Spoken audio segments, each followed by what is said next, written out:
Yo, what's going on, y'all? This is Marcus Rosa, aka Mazuma TV, back at y'all with some more boxing talk, man. I hope everybody's having a blessed, beautiful, positive, productive night. I hope you had a great day overall, man. I'm back at y'all with some more boxing talk. We're gonna be talking about Terence Crawford celebrating his win over Canelo Alvarez in Omaha. We're gonna give our reaction to that whole situation and what we think is going to be next for Terence Crawford as a result of that. We're going to talk about Jaron Ennis' media workout that happened earlier today, my personal experience from being there. Then, of course, we're going to get into some open boxing topics. You feel what I'm saying? But before we get into that, if we could please hit the like button on the way in, that'd be very much appreciated. We on the road to 4K. We well into the 3,100 mark, about to hit that 3,200 mark in due time. Shout out to the nation and the mob for making this possible.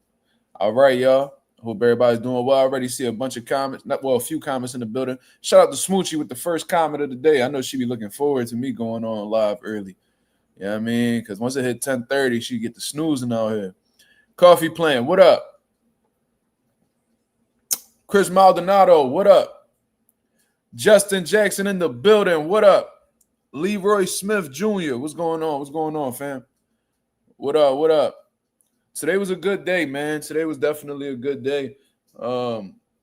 Spent time with my son, went to work. After work, picked my son up, took him to the Jaron Ennis media workout down in South Philly. You know what I mean? Like 20th and Tasker. Shout out to my South Philly people. You know what I mean? Went over there. It was dope, man. It was probably like between 200 to 300 people there. Had some good things. Had food, had drinks. The kids was there, Philadelphia coaches, in the building, you know what I mean, showcasing their talented youth program that they had going on. What? Oh shit, Smoochie got an ex begging for her. Shit. Okay. Okay. Marlon 2631, what up? He said Omaha in the building. Yeah, it looked like Omaha was on and popping. Man, they show Bud a lot of love, man. That's what's up, bro. That's exactly what he needs. Because, if y'all understand Bud's story, he definitely need love now more than ever. Because it felt like growing up, all he was surrounded by was negativity. You know what I mean? But I guess that's what made him who he is. You feel what I mean? So shout out to Terence Crawford, man. Very, very, very happy for how far he's come, the recognition that he's been receiving. I'm seeing messages sent out by Eminem and Jason Tatum. I seen Omari the Bull Ghost, I think his name like Omari Hardwick or something like that. He was in the building. Shakur was in the building. Clarissa Shields was in the building. You know what I mean? His team, his staff, the mayor gave him a second key to the city. You know what I'm saying? So Bud is just doing some legendary shit, man. You got to give him all the respect in the world for how far he done came, man. Started from the very bottom, bro. And this man admitted that he wanted to quit boxing, but his competitive drive wouldn't allow him to do so, and that made him be great. You got to love it. Marky Dan, what up? To get back to that media workout with Jaron Ennis and them, man, they had like the Stop the Violence program there, which was, very dope. Like to see Jaron Ennis, endorsing that whole program in Philly, because if y'all know Philadelphia, things aren't going too well around here, especially with the youth. We got 14, 15-year-old kids being unalive, you know what I mean, for senseless, violence. You know what I mean? And then it'd be these 14, 15-year-olds that's doing life in jail for committing these crimes. You know what I'm saying? So Philadelphia is definitely going through it. So we do need these programs to help save these kids, man. You know what I mean? So I love to see Jaron Ennis take part in that. He was a little bit late, you know what I mean? But once he got there, it was on and popping. I love the fact that he shined the spotlight on one of his fighters, Dennis Thompson. Jesse Hart was in the building. You said Najee Lopez is gonna put this brother in the hospital. Hold on. Let me see what's going on. I might actually put that on. Might do like a little. Let's see. God, I've been hearing about that, but I completely forgot about it. I had my homie baby shower today, bro. I forgot about that. Bro, I've been all over the place. I ain't gonna lie to you. But great post fight. Great media workout, man. If y'all check out my channel, I gave you guys Jaron Ennis didn't really do too much. He did like a little pad work with Bozy Ennis. He didn't even have gloves on or wraps, none of that. What? Khalil Cole backed out of the fight? Did he really? Get the fuck out of here. You lying. Where'd you get that from?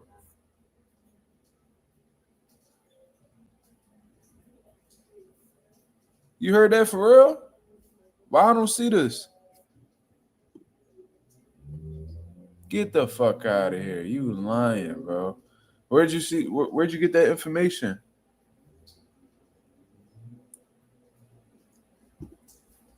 They were just talking about it at the media workout. They were just talking about Khalil Cole and Jesse Hart fighting.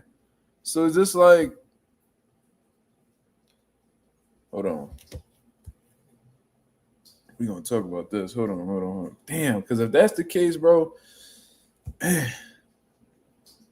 that'll suck, bro. I ain't even going to lie to you.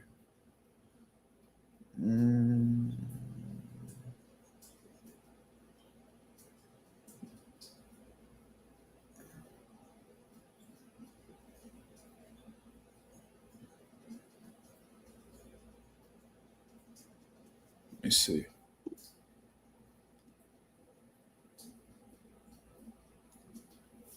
Why someone's talking to Jesse Hart on his live? Damn.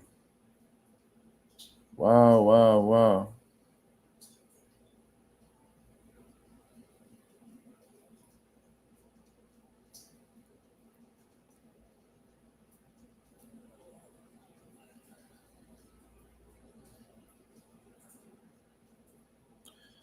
I'm not really seeing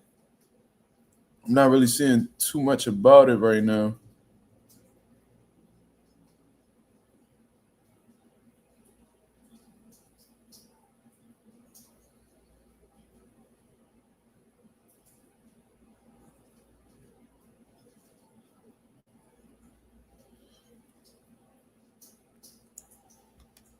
Damn, well, that's very unfortunate if that's the case. I didn't really see too much. I seen the people tweeting about it, but if you're talking to YSM about it, then yeah, I mean, what can I do? You know what I mean? Maybe that's extremely, maybe that's the case. But yeah, if he is injured, bro, that's a L for that card, bro. Because I ain't gonna lie, I was looking forward to that fight just as much as Jaron Ennis' fight. Just because Khalil Cole just got back in the mix with avenging his loss. You know what I mean? Before that, very promising contender / prospect in the light heavyweight division. Jesse Hart done been around the block. You know what I mean? Faced Gilberto Ramirez twice, Joe Smith. You know what I mean? And he took L's in those fights, but those L's you learn from, and that helps add to your experience. It could make you more of a dangerous fighter. And Jesse Hart, you know what I mean? Like I said, I've seen his sparring sessions. I've seen him in the gym. You know what I mean? And he a killer, bro. He got a hell of a right hand on him, big, strong. He was significantly taller, bigger than Khalil Cole. So that would have been very interesting to see how Khalil Cole would have, took that approach. Mazuma, the Shaka Zulu of boxing. But Smoochie said, I enjoy watching Cole's fights. It would have been dope to see him live. Oh, yeah, I forgot you got a ticket, right? Are you staying in Philly or are you just coming to Philly and then you going back? Yeah, that definitely would have been a good-ass fight, bro. That's a fucking L right there, bro. Fuck. Damn. And, with the fight being so close, it ain't likely that Jesse Hart going to get like a just as good of an opponent or a better opponent. Oh, shit, Smoochie, where you staying at? You staying at a hotel in the city? Okay. I know all the hotels in the city for real, so. Let me see. Shout out to Bella Faith in the building. Big Terence Crawford fan. She says, happy to see Bud Crawford celebrated a multi-division 3-time undisputed champ that set out to be the best and actually achieved it. That's all facts, Bella. I love seeing Terence Crawford getting his recognition, man, because I actually witnessed this man get fucked over by the politics of boxing at one point in time. You know what I mean? I seen people shitting on his name, trying to make it seem like, he's like a what they call that shit, like a head case, I guess they say that about people that's like hard to cooperate with, hard to work with, and you know what I mean, try to make it seem like they lost money on him and that he's not that big of a draw. Even heard people say that he wasn't entertaining when he was on a straight knockout streak during his whole welterweight reign. You know what I'm saying? I seen him go. I seen his name get dragged through the mud, bro. So to see him keep his mouth shut, keep working, keep looking to prove himself, dominate, rise to the occasion, prove that he's the more the better fighter each and every time he stepped in the ring, bro. They got no choice. Like Crawford wasn't handed shit. He had to beat these motherfucking doubters into submission to call him great, bro. And that's what makes him great. It wasn't like, when we see a lot of guys in boxing who, just get handed they stripes. You feel what I mean? They get told that they great off of the rip. They get told that, they're pound for pound worthy. Like Terence Crawford, when he cracked that pound for pound list, they were saying Vasyl Lomachenko was better than him. He withstood Vasyl Lomachenko. They were saying, I remember they had like Roman Gonzalez over him at one point in time.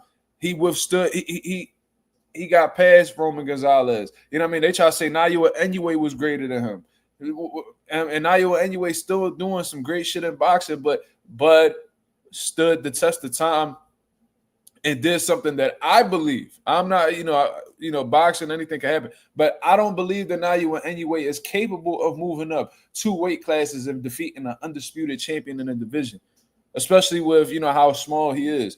You know what I'm saying? Like, what Bud did is nothing less than great. You feel what I mean? It takes a special level of talent to do what Terence Crawford did. And I see people trying to discredit him with the Canelo Alvarez, not being the same and being older. Listen, the jig is up. The jig is up. Y'all motherfuckers got to go ahead and, get that man his flowers. Because there was a lot of people, and I thought that Canelo might have just pulled it off by a split decision. That was my initial prediction, but at the same time, I was rooting for Bud. I want him to prove me wrong, and God damn it, he did. So I'm very happy that he was able to do that. And like I was saying, the jig is up, dog. You know what I mean? Like y'all can make a million and one excuses. Y'all takes are aging horribly. You feel what I mean? And even if you don't like the man, you can still take some time out of your day to just give him his props. Like it's so simple. Like I don't understand why people, why it's so hard to give somebody credit. Why is that? You feel what I mean? So I'm gonna actually put up the video right here because it don't really look like y'all want to talk too much about the Jaron Ennis media workout. It really wasn't much to talk about, to be honest, but I'm gonna go ahead and I'm gonna share the video. Shout out to Fight Hype for being in Omaha. You know what I mean? They was actually in Philadelphia as well, so Fight Hype definitely be around. And this is gonna be Terence Crawford's words. How he's feeling, celebrating his victory over Canelo Alvarez. I'm gonna say that for tonight. But first and foremost, I want to thank God for blessing me to be here with you all today, blessing me with the skills to show the world that anything's possible. I want to thank Turkey and Riyadh Season for believing in me as well and putting their belief behind me and getting the fight done. I want to thank my team, Bomac.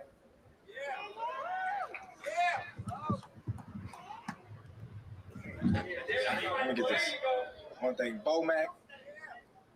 I want to thank Red, Saul, Chad, Bernard, Dr. Conroy, Steven, Paulina, Shakur, Denise. I want to thank Julie. I want to thank Jessica, Ish. Most importantly, my brother. I want to thank Harrison, my brother. I want to thank everybody that had a part in making this a success. I just want to say this real quick, man, just based off of what all the people that Terence Crawford just saluted and, acknowledged that they played a part in his career. You got it. And this is for boxers who's coming up in the game, man. You need a solid support system. You need a great team with you. You feel what I'm saying? You need to have people around you who have your best interest. You know what I'm saying? Believe in you, and be willing to, be with you through the good and the bad. You feel what I mean? And man, shout out to Bomac, bro. Shout out to Bomac because Bomac was with Bud from the very, very bottom, bro. From the very bottom. And prior to Terence Crawford, Bomac didn't have like any notable guys or world champions and things of that nature, bro. He built a champion from the ground up and helped build this man to become one of the greatest fighters of this generation. You know what I mean? Like that's just something that's a once in a lifetime type accomplishment, to be honest with you. Not many people. There's people that train fighters for 40, 50, 60 years of their life and go on to transition and don't even accomplish a fourth of what Bomac accomplished. So shout out to Bomac for sticking with Bud through and through, and shout out to Bud for being loyal, because I heard of situations where they try to get Bud to get like a Hollywood, like a celebrity trainer and all that, wanted him to move from Omaha because Omaha wasn't known for boxing. And Bud, being the stubborn person that he is, that could help you, that could hurt you, being stubborn. But Bud, his stubbornness always seemed to get him to the best case scenario. Mama, Grandma, we made it.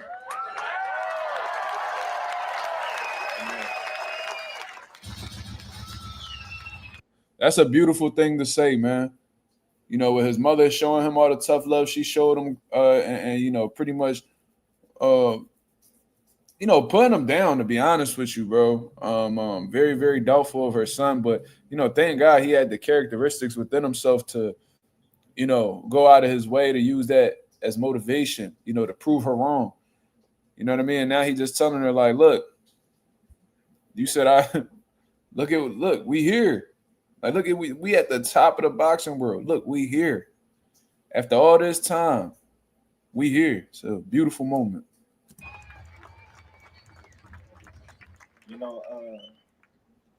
It's been a journey. You know, it's been a journey. I remember, like it was yesterday, I went to quit boxing. It was getting to the point where I didn't enjoy it no more. I didn't love it no more. And Bomac. I wish he would have elaborated on when he felt like that. What time frame was that? Was that when you were with Top Rank and you couldn't get the Manny Pacquiao fight? Was it when you were struggling to get the Errol Spence fight? I wish he would have elaborated on that, but this just goes to show you that keep going. Even when you at your lowest moments, keep going. He always, hey, don't worry about it, man. Just keep going. It's gonna all pay off one day. And I'm like, man, fuck boxing. That's hilarious. I think we all feel that at one point. But shout out to the boy Justin Jackson with the $2 super chat. He said, gotta give love to the women of the family. Absolutely. Bud was raised by women. You know what I mean? If you know his story, his father was in the military. So you already know when you got family members in the military, you probably go months, probably close to a year without seeing them. You know what I mean? And that's if they're going out of their way to see you. I don't know, but you know what I mean? I never really had somebody too close in my family that was in the military. But I know they be gone months at a time if they stationed somewhere or if they're in training or whatever the case is. So Buzz said that because his dad was absent so often that it would really cause him to have like, anger, like episodes and shit. Like he would act out. So thank Father, what up? But yeah, man, he was raised by women, so that's exactly who he needs to thank because they shaped him into who he is today. But them having the faith in me and keeping me on the narrow arrow, is what y'all see today. Because without them, I wouldn't be up here right now. Bernard Davis. I can't thank him enough. Rosendo Robles. I can't thank him enough. Because without those two, it's crazy. You know? When you sit down, when I'm sitting here talking among y'all, y'all have no idea. Because the competitive nature of myself and want to be the best at everything led me back to boxing. The baddest little kid in the gym.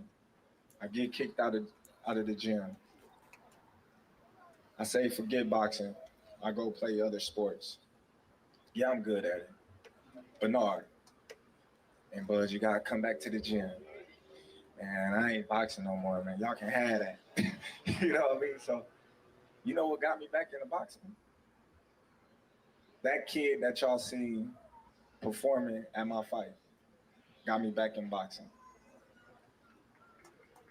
Just the thought of people saying that he can beat me, and I haven't been boxing for years, led me back to boxing. And him pushing me and me pushing him, and we competing to be the best fighter in the gym. I want to thank all my fans here that support me. I want to thank. This is bigger than the norm, you know, because I want to thank my urban community. I want to thank my Latin community. I want to thank my white community. And I want to thank my Asian community, my African community. I want to thank everybody because today you see us all as one, you know, and a lot of people always say, how you get the Mexicans to side with you? I said, hey, my people too. I said so it don't matter if I'm fighting Canelo. Some of the urban community is going for Canelo, you know. So I love how sports bring everybody together, and it's all for one cause. And I kind of got emotional watching, you know what I mean, that stuff up there because things like this really never happened to me. You know, I appreciate everybody that put that together. I appreciate everybody that continuously supported me along my journey and still support me inside and outside the ring.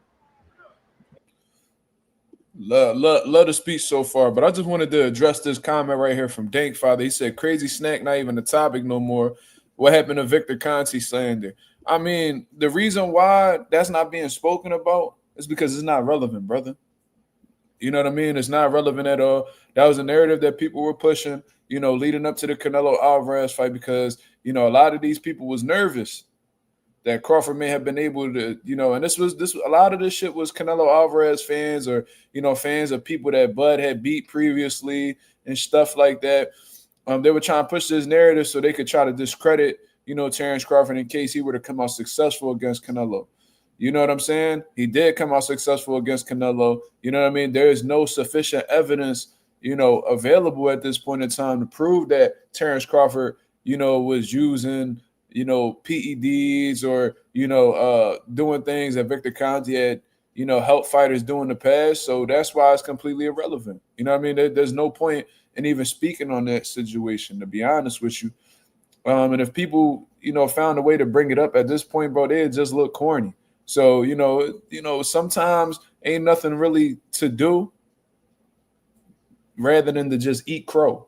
You feel me? Like, just admit that you was wrong. Terence Crawford is an all-time great, especially in this era. And that's it, bro. You know what I mean? Now, if something comes out later down the line that proves that Bud wasn't a clean fighter, then that's a different conversation. But as of right now, and you know, it doesn't really seem like that's something that'll even come out. But, you know, if nothing comes out, then you got to give that man his credit because, you know, there was a lot of suspicion about, you know, fighters from previous eras that we believe that was on, you know, PEDs or may have been, you know, not clean fighters and they never came out to be dirty. So, because we had a lack of evidence, we had to give them their credit and move on. It is what it is. Shout out to the boy Dank Father though. And a thing that my passion is always been a youth. Ever since I was a kid, because I always felt like without those people that took me by the head, or by the shoulders, and said, "Bud, get in line. Bud, get your act together," I wouldn't be here in front of you today. So it's my job to give back to the kids that's in need. It's kids that's need help with things, and be a positive role model for them. A lot of people, that knows me, they know the type of person that I used to be, and I had to change from that person because the little kids was looking up to me. I didn't want to steer them wrong or guide them in the wrong path. So I made that conscious decision to change my life for the better and for the good. So anybody can change if they want to. Anybody can put good into the community if they want to. It's a choice that they make. We all have choices. We just got to make sure we know when to make the best choices at the. I agree 1,000%. Bud really talking that shit up there. Justin Jackson said they used to accuse him of tampering gloves as well. Haters. Yeah, another thing that was never really proven. You know what I'm saying? Gloves are are very, very how can I say this? There's very close attention paid to those gloves by the State Athletic Commission. You know what I'm saying? So they're not going to allow any tampering of gloves whatsoever. You know what I'm saying? Now with like Tyson Fury and shit, when he purposely had like his glove, like he purposely put his glove all the way, pretty much put his fist at the bottom of the glove and was hitting Wilder with his knuckles that didn't have no padding on the bottom half of the glove. Yeah, that's glove manipulation, but people were accusing Bud of tampering with the gloves as if it had no padding or anything like that. Bro, that'd be damn near impossible to get past the commission. You know what I'm saying? So, bro, look, they need they need to find something because Bud been beating the shit out of everybody's favorite fighters. Like, look at the guys who had like the biggest followers or the biggest fan bases. Like Errol Spence at his peak, man, everybody loved Errol Spence, including me. You know what I'm saying? Like everybody loved a big fish. Like niggas was really rocking with Errol Spence. Like he had this persona, he had this charisma about himself, and he had an exciting fighting style, and he was knocking down champion after champion after champion. So you had to respect Errol. Bud destroys him. Makes him look like an amateur, to be honest with you. Canelo Alvarez, that man been Mexico's golden child for how long? For how long? A decade and some change? He been like the most heavily requested boxer in a long ass time. Like he the one who took over in terms of popularity after Floyd. Canelo has consistently done numbers to show you that he's one of them ones. You feel me? Bud just beat the dog shit out of Canelo, completely outclassed him, neutralized all his best weapons. So yeah, these dudes got to come up with some type of angle to try to discredit him because they favorite fighters can't beat him. Simple. Samat says that's why you shouldn't have a known drug chief, Victor Conte, on your team. Same thing with Canelo and Reynoso. Camp always popping dirty. Well, there's two differences between the two, Samat. And this is gonna show, a huge difference. One is affiliated with Victor Conte, but never failed a drug test. Never failed a drug test. One is associated with Eddie Reynoso, who's had multiple PED users in his camp, and actually test positive himself. Huge difference.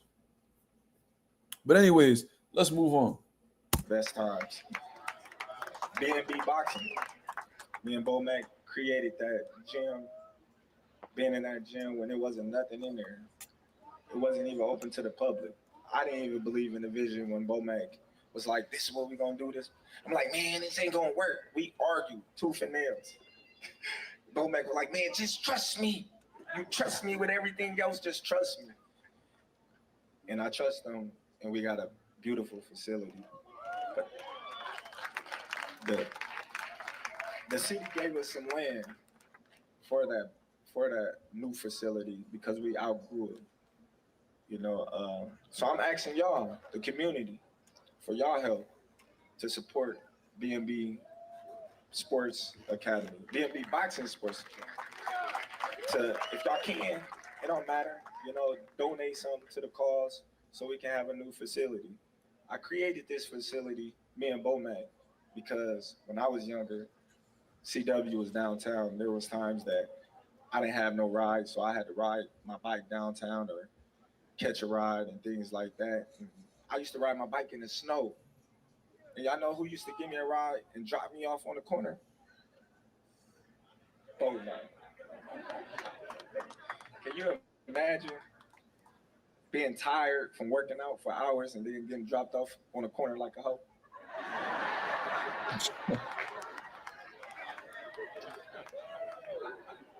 We had our days. I remember throwing all this stuff out of his truck and running home. You ain't getting no ride no more, you little black loafer. I don't care. I'm tired of you. No, so I just, ask y'all, for y'all support and helping us make this a success. We don't charge the kids nothing. It's free for all the kids so they can come for a safe environment. So I just want to put that out there, and I thank all y'all, and tonight we're going to have a good time. And if you don't come to have a good time, it's going to be a problem for you. So all y'all, tonight we at the Still House. We're going to celebrate this victory. Great speech, great speech. See, this is the type of people that don't really deserve to have an opinion on boxing. You know what I mean? Especially when they make these baseless claims and stuff like that. We got some out saying no difference. Conti said it's easy to beat testing. But I don't give a fuck about what this man testing. See, what he say about testing. I really don't. You know what I mean? I've been one of the people that said that, he don't deserve to be in boxing. However, I can't tell somebody, especially a grown-ass man like Bud, who and who not to deal with. You feel what I'm saying? Like, that's just what it is. You feel me? Like, I'm not going to tell this man who and who not to deal with. But just because he, has some type of business relationship or whatever the case is with Victor Consi, I'm not going to assume that he's a fucking drug cheat. Me personally, I need to have facts in front of me in order to make that claim. Alicia Bumgardner, drug cheat. How do I know? Facts presented right in front of me. She failed a drug test. Jaime Munguia, drug cheat. Canelo Alvarez, drug cheat. Oscar Valdez, drug cheat. Luis Neri, drug cheat.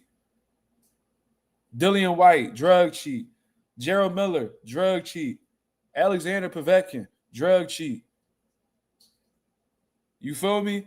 I could talk about that confidently with them because that actually happened. I'm not going to be, bro, one thing I'm not going to do is accuse somebody of being on something when I don't have the information in front of me in order to claim that. See, that's when lawsuits start taking place, the cease and desist letters. We're not even getting into that. And as a man, I wouldn't even do that anyway because that's whole shit.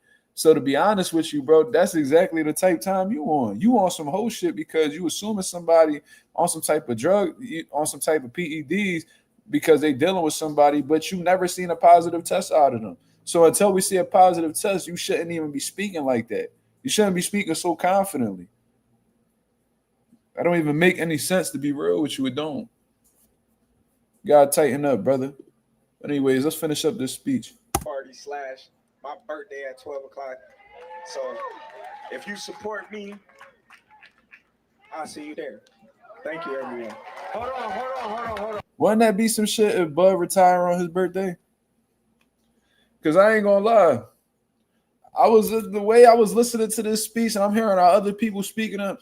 It's like people are approaching this or have this energy as if it's a grand finale. You know what I mean? Like this is like his goodbye to the game. And to be honest with you, I heard Coach Bernie say it that he wants him to retire.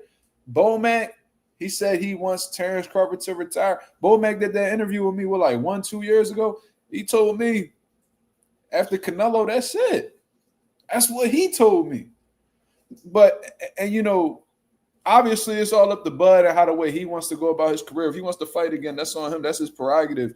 But what I'm telling you is how the way everybody else is speaking up on this podium, like Shakur and all of them, this is like them giving their gratitude to Bud. Like as if like he's done with the game.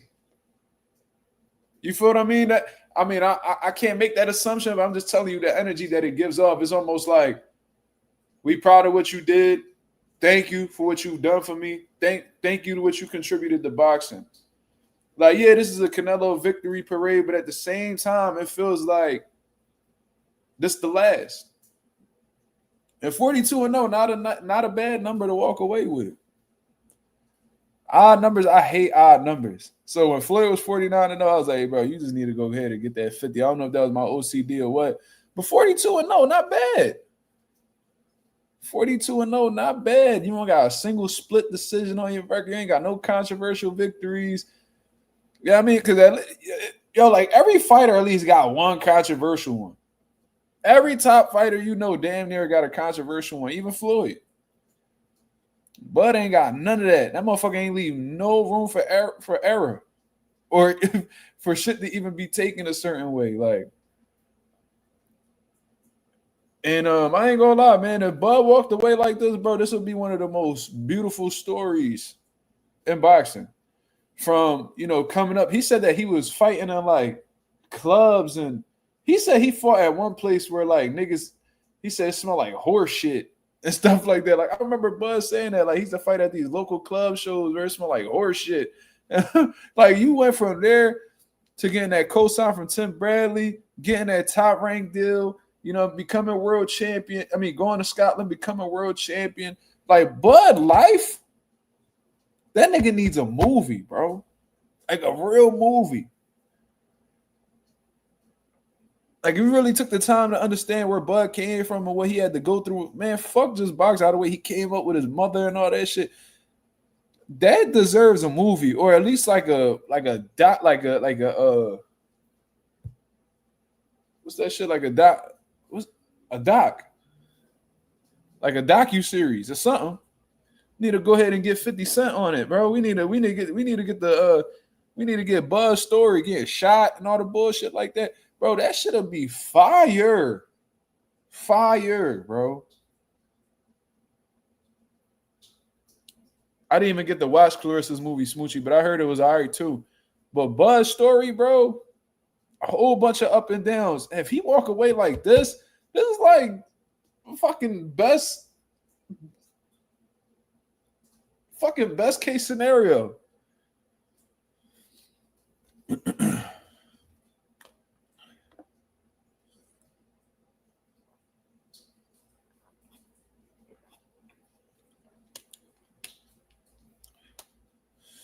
Sean Ramsher said that's why boxing is falling in America. There ain't enough free gyms to support the community. Bud's a good dude for this. What is?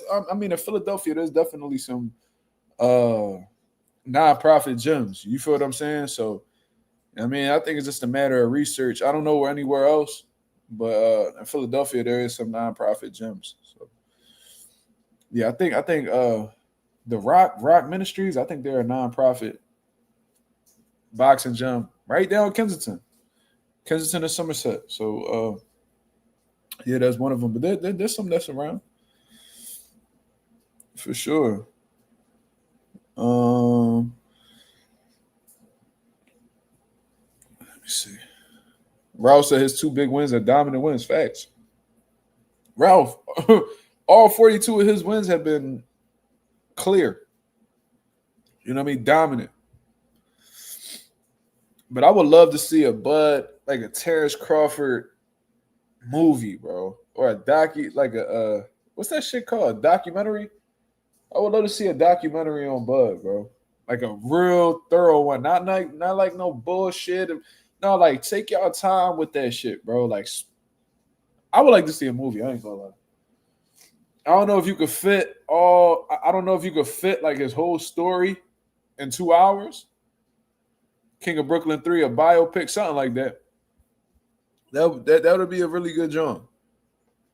That'll be a really good John. I ain't gonna lie to you, bro. I think that needs to be done. Now, you know what I mean, Bud, get your money. You know what I mean? But also be hands on with that shit because that's your story. People just be selling they life story to people, and people be putting it together however they want, and then their families be all upset that they twist this shit up like that. Like, nah, be hands on. You know what I mean? Shit, Bud, you got the money. You make the motherfucking movie. You make the docuseries. You pick the actors that you want to play you and all that shit. Then you sell that shit to somebody. For real, you tripping. I feel like my life story would be crazy, but don't nobody know me like Bud. So. Bud should be fire. But I can't wait. Because Floyd never did a movie on his life, but he did like a 30 Days in May. He got a bunch of documentaries and shit. And I paid attention to all them, John. I watched the Muhammad Ali movie when Will Smith played him. Fire-ass movie. Will Smith did a great job playing Ali. You know what I mean? But Bud needs to get his story out here, bro, because we know it obviously because we hardcore boxing fans, but there's so many more people that his story could get to. And I think that could really be a great fucking movie, bro. I ain't gonna lie. But I'm actually tuned in to Pro Box right now. I'm trying to see what's going on between. Is Najee Lopez and them up next, man? Let me know. I know Calvin Henderson personally, yo. We fought against him in the pros with Brandon Robinson. He sparred Tifo Burlington at Pivot Boxing Academy a little bit, like a couple weeks before he fought David Morrell. So I'm pretty familiar with Calvin Henderson. He's game. You know what I mean? He's definitely a game fighter. So this is going to be a good test for Najee to see where Najee Lopez is at. You feel what I mean? So I'm looking forward to seeing how this shit comes about. Oh, shit, Najee's actually in the ring. Oh, no, you're not. Ooh, I like that.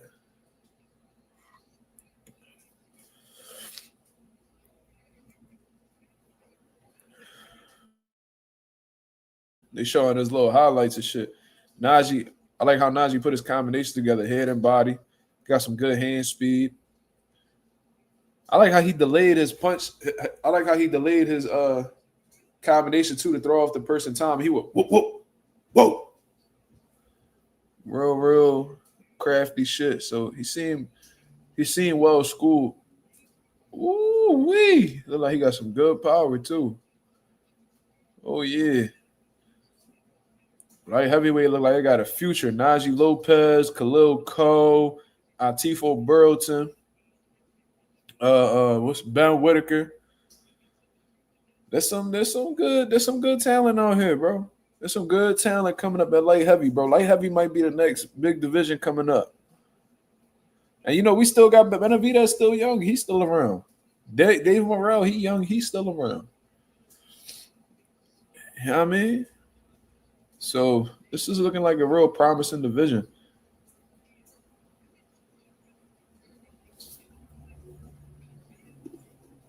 Yasir Ali says, if T.O.B. Shakur, what would it do for him? I mean, it'll just go to prove how good Teofimo really is. Because if you got Loma, if you got Richard Coleman, Loma, fucking Josh Taylor, and Shakur Stevenson on your resume, it's like, all right, bro, you really the real deal. You feel what I'm saying?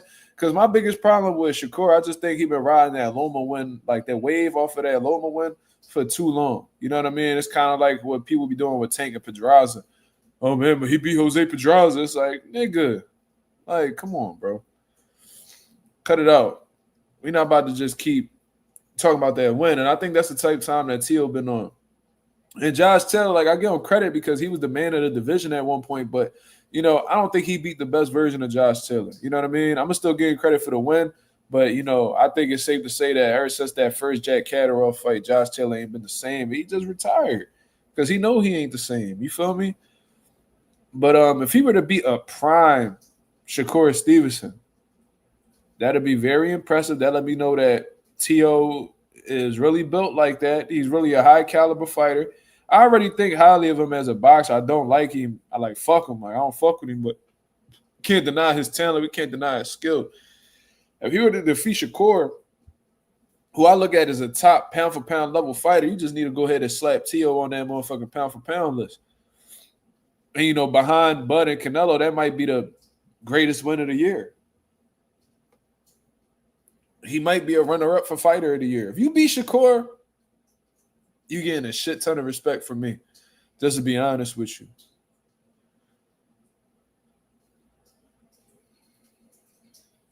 Agent 86 said almost everyone beat Pedraza, but Tank beat him first. Tank beat him first. So I mean, I'll give him credit for that. That's when you take somebody, that's bragging rights that you could carry with you forever. Najee Lopez, athleticism and punch selection, get to the body, be disciplined.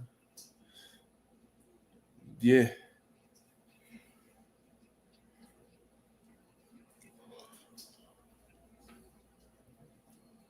Calvin Henderson ain't no hodo. He don't mind. He don't fold when the fight break out. That's one thing I do know. So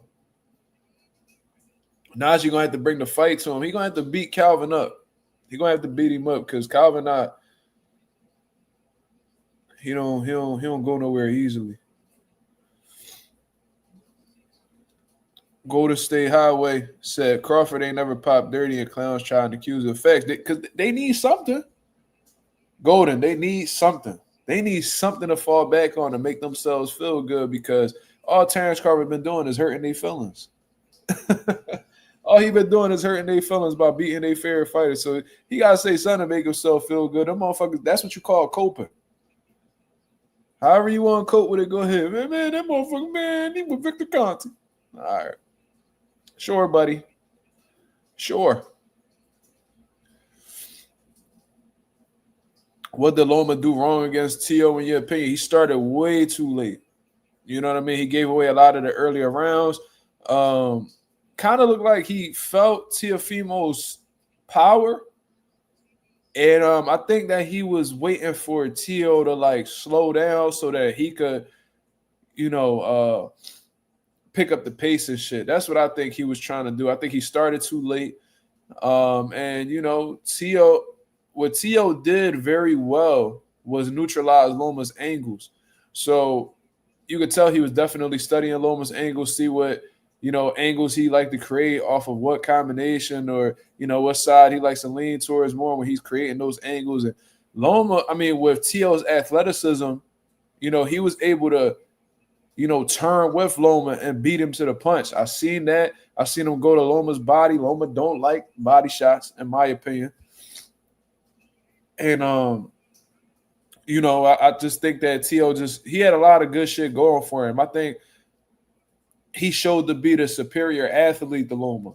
You feel what I mean? Like, Loma's a good athlete, but I think that T.O. just a notch above him, and I think that really helped him a lot in that fight because a lot of the things that Vasyl Lomachenko do is based off of his athleticism. Got some skills. He got some underrated power, too. Loma does. Good punch accuracy and stuff like that, but I think a lot of the shit that he does, like those little flashy angles and all that stuff, that's based off of his athleticism, how fast he could create those angles and, the hand speed and all of that, the punching and combination. I think that Loma just been used to being a superior athlete, and when he went in there with T.O., he didn't really have that benefit with him. And whenever he was trying to get his shit off and be himself, T.O. was neutralizing it because he knew what Loma was going to do for the most part, and then like he will beat him to that opportunity. So if he's seen that, Loma was about to pivot over to his left and come off with a combination, he'll beat him to that. He'll beat him to that turn and shoot some shit to throw off Loma's rhythm. So it was a great game plan that the Teofimo set up, to be honest. But I think it was a multitude of things. You know, Loma starting late, T.O. pushing him backwards, beating him to the angles. And I really think it was just a matter of Loma just having a lot of respect for T.O.'s power. Now, when T.O. slowed down and started to fatigue in those later rounds, that's when Loma started to pick it up. You feel what I mean? But by that time, you know, T already had locked in like 6 rounds. Then I think the last round, T.O. stepped it up. He caught a second one, was able to get that last one. Look at Edgar and Najee corner. Yeah, Edgar don't look that big neither. He don't look like he put on that much weight. I see Jorge Linares in the ring too. Shout out to Jorge Linares. Good fighter. I'd have loved to have seen Mikey and Linares fight, bro. I'm mad we ain't never get to see that fight.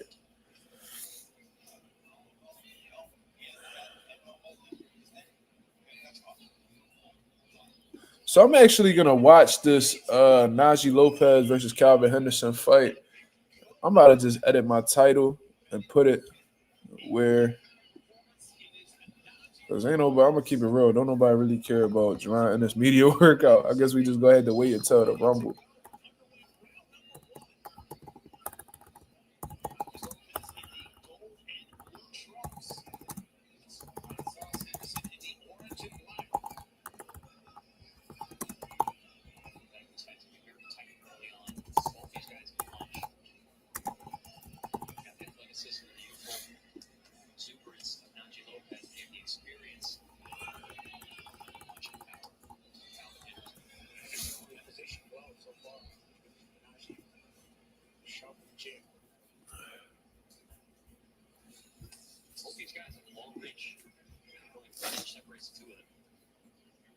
Let's see.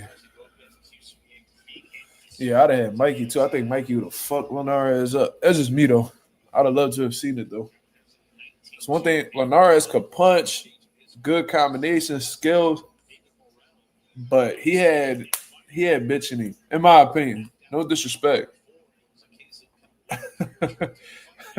Calling somebody a bitch and saying no disrespect is funny. But whenever it got hot in that kitchen, it's almost like Linares looked for a way out. And Mikey was a dog.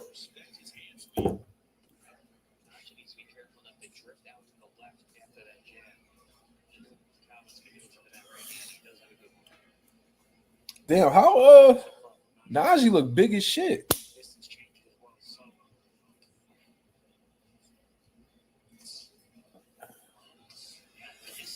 And Calvin Henderson not a small dude. Najee back look all big and shit.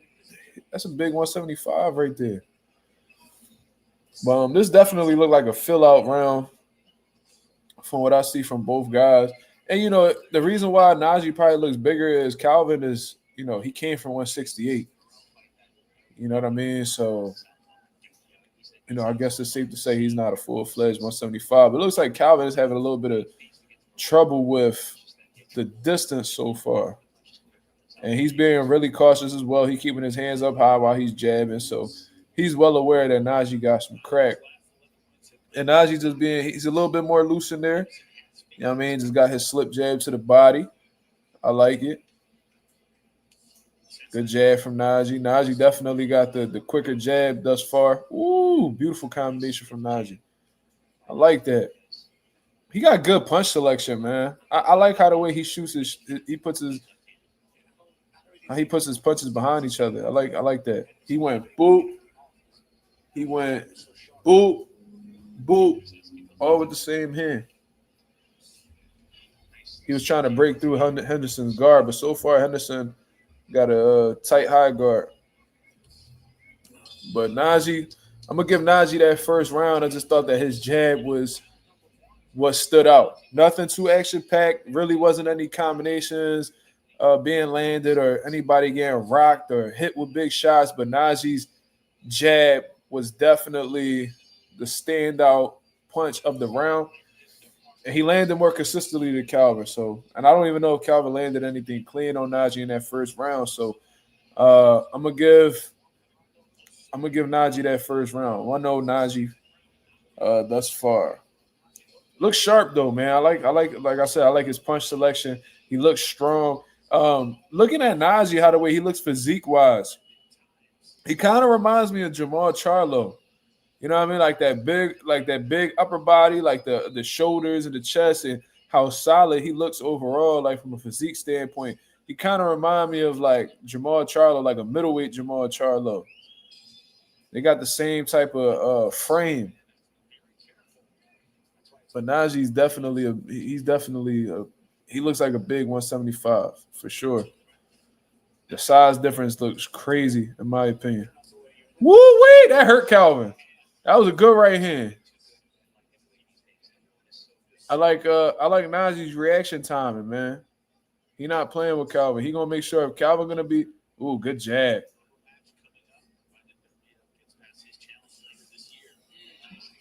Najee's starting the jab. He's being first and third. So I love the IQ that he showcases so far because he's noticing and he's picking up right away. So he's adapting immediately.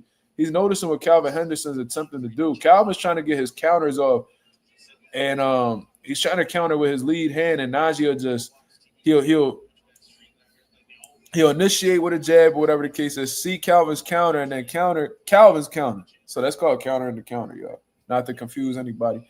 But beautiful work from Najee. And I ain't gonna lie, Calvin look a bit. I'm not gonna say hesitant, but it looked like he's having trouble figuring out, or at least trying to close the gap on Najee. I don't know if he's a bit respectful of Najee's punching power. Oh my God, that's great hand speed from Najee too. This kid looks like the real deal, bro. I ain't gonna lie to you. This is very impressive. Good jab. Definitely a good jab. Calvin's having a hard time timing Najee's jab too because he's not he hasn't had time to react defensively whatsoever.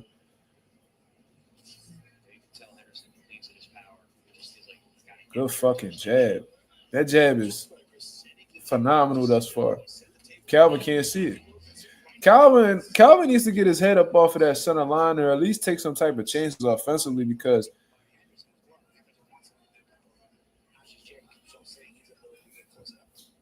Yasir says, was Tio always this racist? How was his personality prior to the Loma fight? To be honest with you, he didn't act like that at all prior to the Loma fight. If you want me to be completely honest, Tio was well spoken. Had personality, very entertaining. He was a fighter to like at that point in time. I ain't even gonna lie to you. It was after he defeated Vasyl Lomachenko that things started to decline from a fan base standpoint and from like a mental standpoint. I feel like when you watch the young when you watch the young Teofimo Lopez do an interview and you listen to the current one, they sound like two totally different people. It just sounds like this current version of Tio is a bit chaotic. I just think like prior to the Loma fight, he was a lot more, at peace, sound mentally. Now I just feel like he all over the place. You feel me? Definitely 2-0 Najee because Calvin cannot create any offense whatsoever. Najee's faster. He's more powerful. He's sharper, quicker. Just seems to be the better fighter overall. Now, Najee and his team need to sit down and have this conversation to see exactly when they're going to step on the gas because to be honest with you, I could see a stoppage. And it's not because Calvin Henderson is a terrible fighter. No, I've dealt with Calvin Henderson before. He could fight. The problem is, it's just I think Najee got too much in the trunk for him. You feel what I'm saying? Pause. He got too much of his toolbox for him. He's just a bit more advanced. He's quicker. You know what I mean? He got and he's landing every jab at will. And you already know how it is if you can land the jab, you can hit your opponent with basically anything. And I'm seeing that whenever Najee's, countering Calvin's counter, he's landing clean. So now it's just a matter of, are you going to take those chances to really, put the beats on Calvin? Because I think it's possible. I think it's very possible, actually. Now, of course, you want to be mindful of what your opponent brings to the table. So you don't want to get in there reckless and get caught with a shot. But at the same time, it's like you have the tools. You know what I mean? And Calvin's definitely feeling his power. Like that's not even like a question in my opinion. So, Najee and his team need to decide when's the best time to really step on the gas. Are y'all trying to get some additional rounds? This is a 10-round bout, and y'all currently in the 3rd round. Are y'all trying to be in and out like a robbery, or y'all trying to get some rounds in? We'll see. She said, yeah, I don't know. The hot sauce ain't hot yet. He's having trouble. He's having trouble, for sure. Najee's real relaxed. You know what I mean? He's watching everything that Calvin's doing. He's just very sharp. His reaction time is what's impressing me a lot. His punch selection. Because whenever Calvin does something, he already has an answer right away. Like, he doesn't even need to think about it. So Najee definitely got some skills. And I've seen like previous like clips of him before, but this is my first time watching him in real time.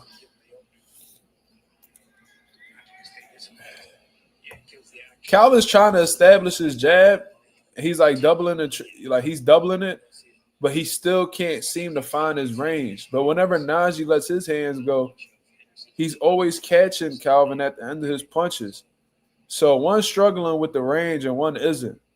So if that's the case, I would like to see Najee actually put some combinations together. I don't know, like I said, if he's trying to get more rounds. It seems like he's being a bit reserved in my opinion. Good right hand from Najee. See, he's landing the jab and the right hand damn near at will. Look at that. Double jab, and Calvin's getting hit with both of them. This dude's here for I ain't gonna lie. Calvin's here for the knockout, y'all. He's here for the knockout. Teacher Selvin, what up? Shout out to the boy Anonymous. What up? That eye look like it's swelling up on Calvin, too. You see that right eye? That right eye look real nice and swollen from them jabs that's began landing on him. I need to get a close-up of Calvin's eye. But if he swelled up on that right side, well, if it's the right side of his eye, it's probably Najee hitting him with the right hand. But let's take a look. I can't see. I can't get they showing the back of Calvin's head, so I can't see his swelling or anything like that. Definitely 3-0 knowledge. There's a 7-inch reach advantage between the two.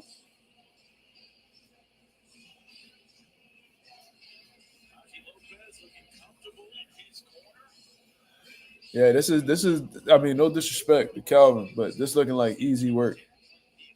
Yeah, I mean, I ain't gonna lie to you. Let's see that swelling. Yeah, his eyes. I'm not gonna say that swelling, but that eye is nice and red though. Bloodshot for sure. Najee's doing a great job with range, controlling the range and keeping him at the end of his punches. We're 4 rounds in, and Calvin has yet to land a significant punch, and he hasn't been able to successfully close the gap in any round thus far.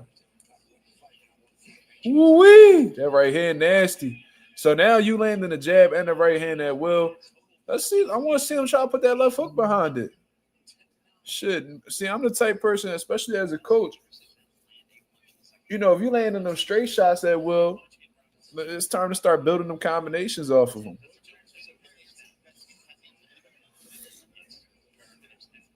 Good jab from Najee. Look, right hand landing at will. Yeah, that's definitely a little bit of swelling there. 80 versus 73. Hold up. Najee got an 80-inch reach? A 6'8" reach? Really? That's phenomenal. That's actually pretty fucking impressive.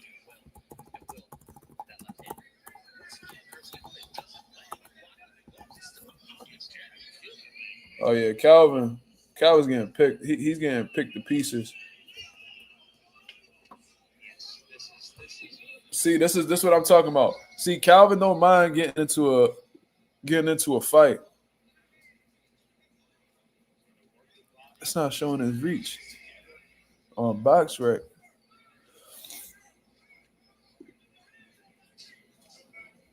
Yeah, Najee's reach isn't put on BoxRec for some reason.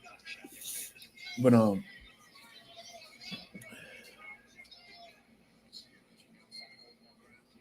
that jab is so predictable from Calvin. He's not varying his jab at all. It's the same jab over and over again.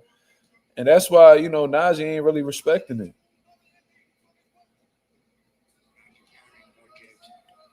And that's why that jab probably getting nowhere near Najee, because Najee sees the jab. It's the same type of jab over and over again. Ooh, good left hook to the body. That was a nasty shot from Najee. Najee's dominating, but it just seemed like he a bit on cruise control. Now, what I would like to see out of Najee is him switch gears a little bit. Because to be honest with you, Calvin ain't going to go out like that. You know what I mean? He's not going to go out with like this, just getting punched, getting hit here and there, and Najee just being on cruise control. I would like to see him switch the gears, put some put a little bit more intensity behind the combinations. Ooh, good body. Beautiful. Just step it up a little bit more intensity, because I think you got Calvin's respect at this point. So now it's like, now what? Because you're not breathing hard. You're not exerting yourself in the fight whatsoever. Ain't nothing wrong with that. You winning every round. But it's like, I want to see exactly where his finishing abilities is at, because I think the finish is there. I think the finish is there, y'all. And Calvin's inhaling and exhaling deeply, which is not a good sign, especially when you haven't really exerted yourself that much in the fight yourself. Oh, look, a good jab from Calvin he landed. I like that. Najee punch selection is nasty. Woo! Love how he set up that left hook to the body off the right hand. That was beautiful. Textbook work.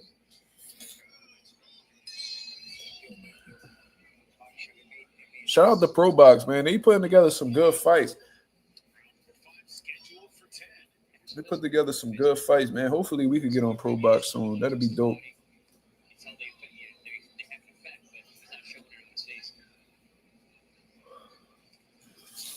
Go right hand. I'm telling you, Calvin is feeling those punches.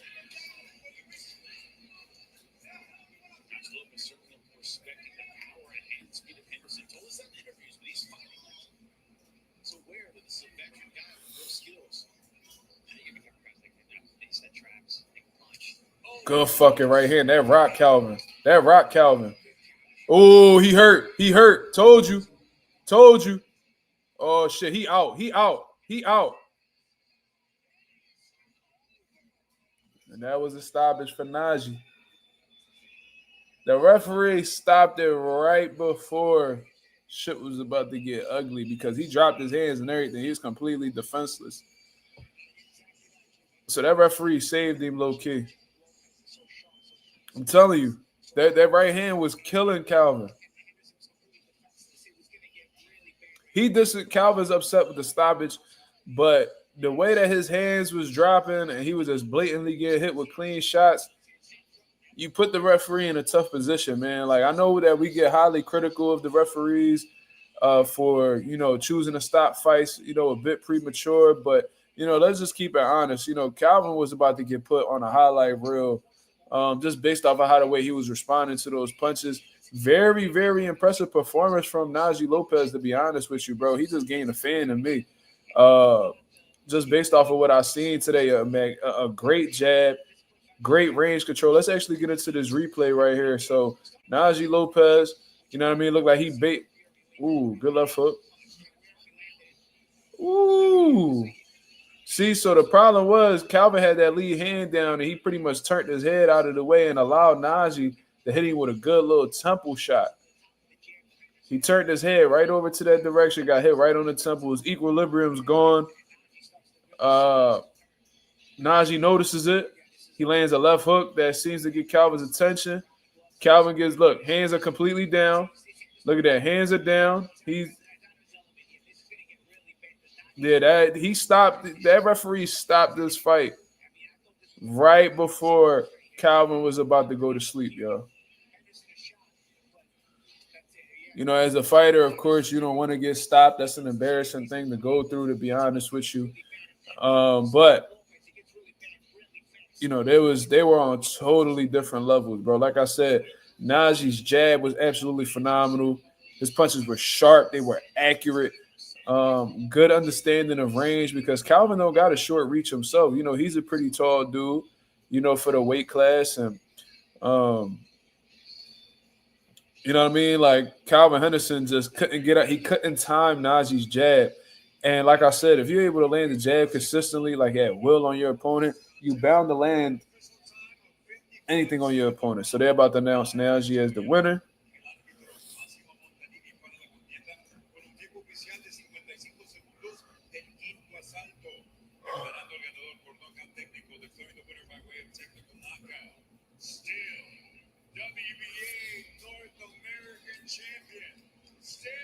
Shout out to Jorge Linares putting that belt around Najee. Yeah, man. Solid performance, bro. I love the way he variated his shots to the head and the body. It was really the precision on the punches that, was impressive as well. Didn't really get to see Najee's defense get put to the test at all. Calvin had a tough time closing the gap or at least landing anything significant. So I guess you could attest that to, Najee's understanding of range and not, keeping his opponent at the end of his punches is using his range properly. So, we could give him credit for his ring IQ and things of that nature. But besides that, offensively, he looked very sharp.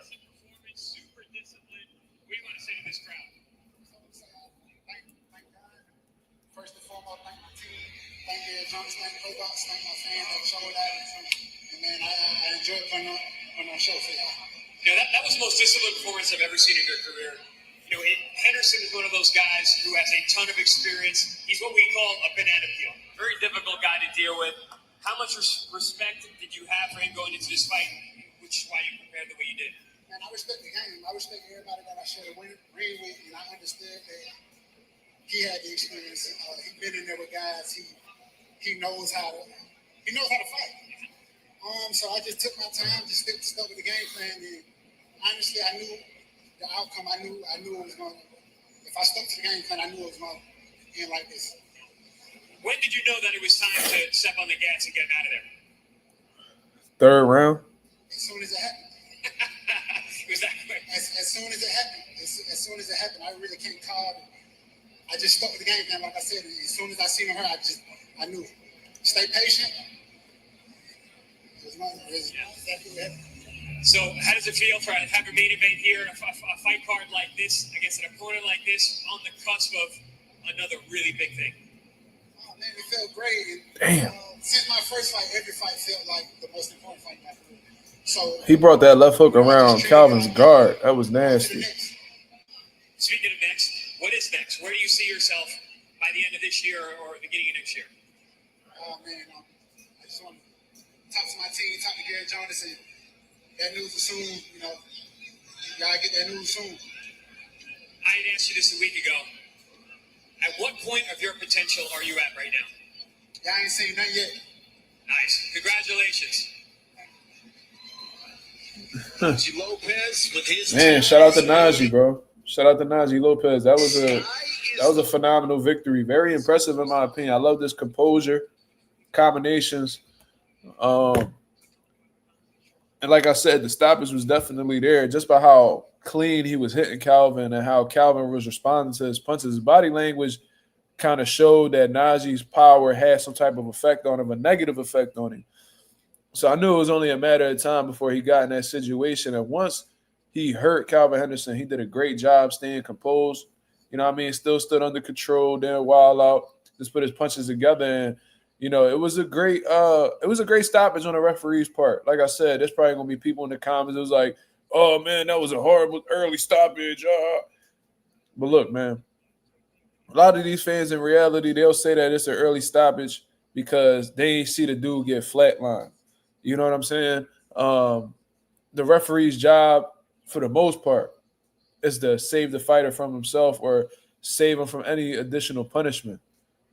Nicholas La Bestia Flies going up against Delonte Tiger Johnson Friday, November 7th. I cannot wait for that fight, bro. Hopefully Nicholas Flies, doesn't get injured or anything like that, or doesn't have to pull out, because there's been his past couple fights he hasn't been able to fight for, different reasons and stuff like that. But Tiger Johnson, that's a good opponent for Flies. I'm pulling for Flies. You know what I mean? I think he has what it takes to win. But Tiger Johnson, that's a formidable opponent, in my opinion. Teacher Sullivan said, I hope he doesn't take any advice from Berlanga. Hey, man. You know what I be people, though? They be people that be giving good advice but don't follow their own. You know what I'm saying? So maybe Berlanga telling him some good shit. It's just that Berlanga don't follow the shit that he be talking about. Some niggas be preaching the right shit, but they don't be practicing it. So I ain't gonna shit on Berlanga, bro. But yeah, man, good performance from Najee. I love what I saw.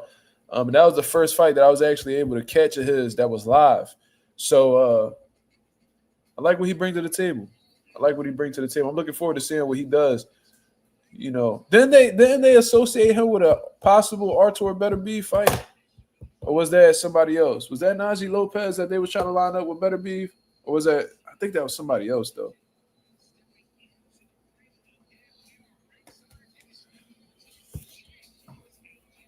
I could be tripping. Shout out to the 21 people that's in the building.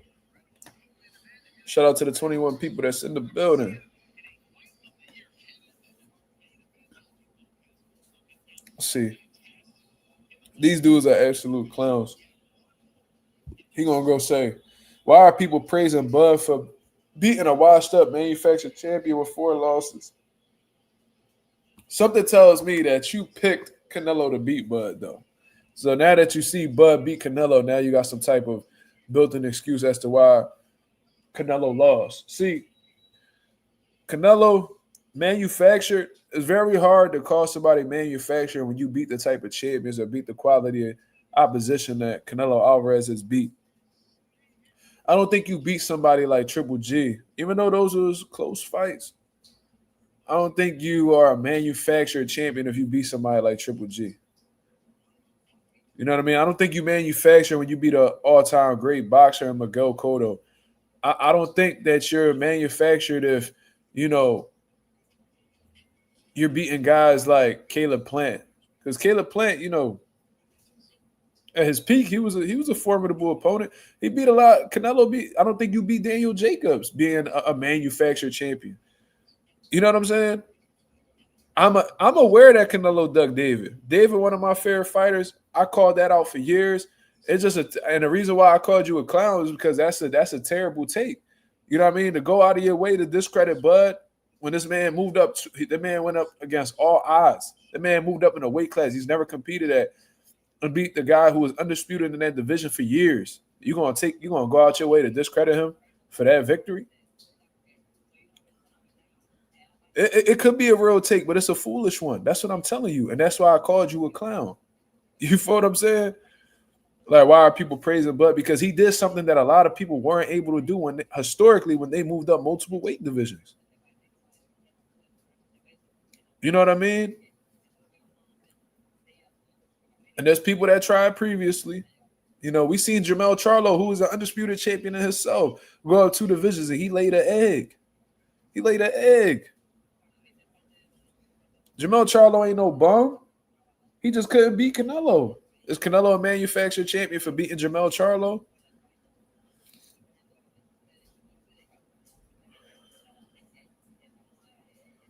And you said that he had 4 losses. As far as I'm concerned, he had 3. Bud gave him his 4th loss.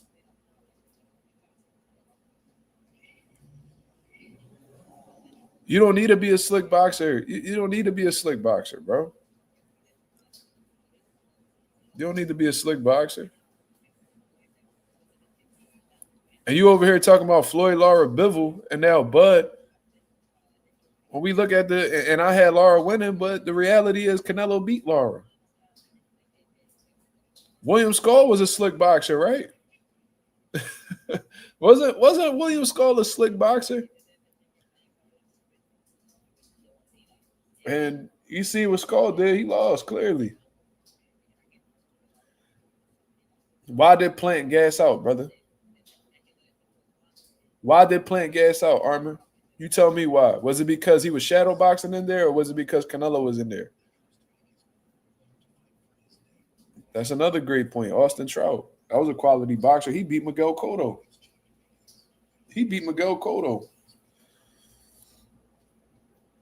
Skull a runner, not a boxer. Okay. That nigga won a world title, but he's a runner. Okay. Yo, niggas will do anything to discredit somebody, bro. Shit is crazy. Oh, shit. Luis Morales versus Juanma Lopez de Jesus. Damn, they be keeping Juanma active, huh?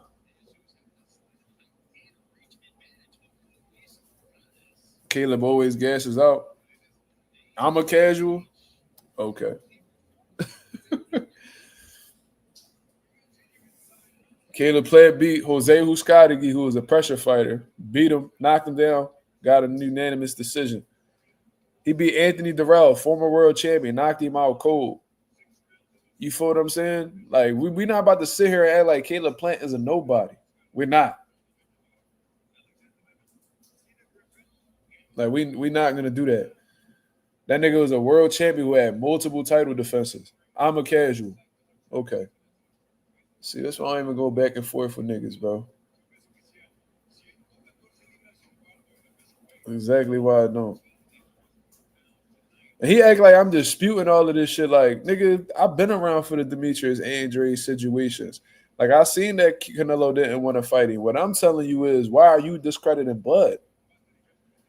And Bud and Canelo's a manufactured champion? How? You don't beat the people. What I'm trying to say is, you can't beat the people that Canelo beat and say that he's manufactured. You can't say that. You can't say that. A manufactured champion not beating Triple G. A manufactured champion not beating Billy Joe Saunders. They're not beating a Callum Smith. They're not beating a fucking Caleb Plant. They're not beating a Jamel Charlo. They're not beating a Miguel Cotto. They're not beating, when he was young. He not beating a Shane Mosley. He not beating a Austin Trout. Like, these things he not beating a James Kirkland. Like, you not beating those guys being a manufactured champion. No, I don't. I don't even know who you're talking about. I don't need to watch. I don't need to watch him. Or whoever that is. I don't need to watch him.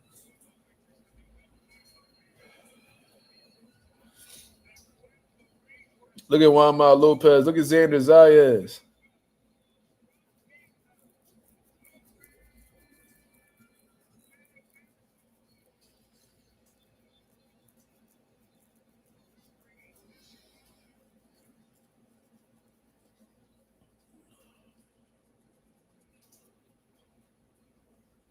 And I didn't even name all the guys that Canelo beat on his resume.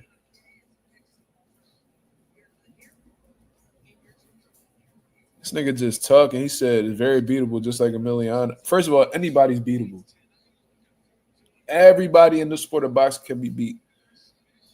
And you saying beatable just like Emiliano, as far as I'm concerned, Emiliano is undefeated. So if he's very beatable, why hasn't Emiliano lost yet? If he's so very beatable, shouldn't a scrub be able to beat him if he's very beatable? Yeah, I see Zayas meeting Floyd is definitely beatable. What are you talking about? And I'm a casual? A real boxing fan knows that anybody could be beat, bro. Anybody could be beat. And you acting like Floyd ain't never had no close decisions. He got a whole fight out here that a lot of people thought he lost. Anybody could be beat. How Floyd can't be Justice? Stop it. Stop it, bro. Put your thinking cap on. Think about what you're saying.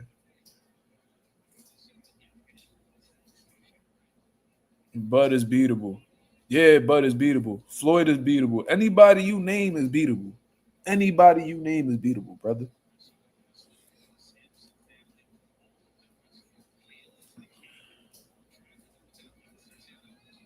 Nigga, he said, I hate Floyd.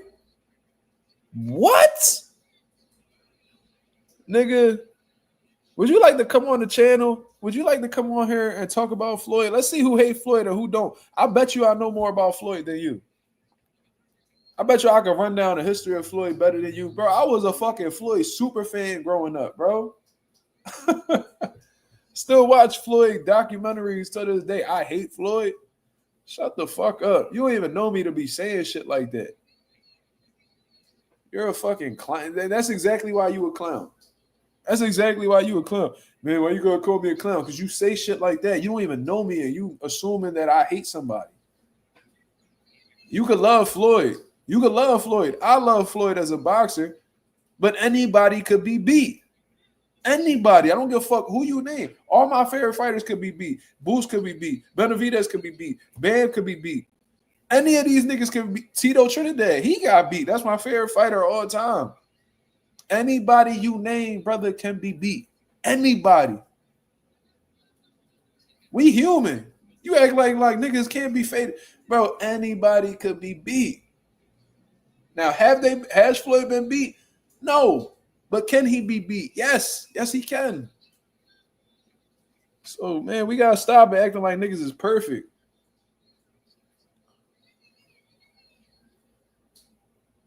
Then why wasn't Floyd what, dickhead? Fuck is you talking about? Why wasn't Floyd beat? Because he happened to beat the guys that was in front of him on that night. The fuck? You act like he fought everybody and their mom under the sun, nigga. You acting like Floyd don't have no he ain't have a controversial fight. Floyd would dominate any. That's your opinion, brother. That's your opinion.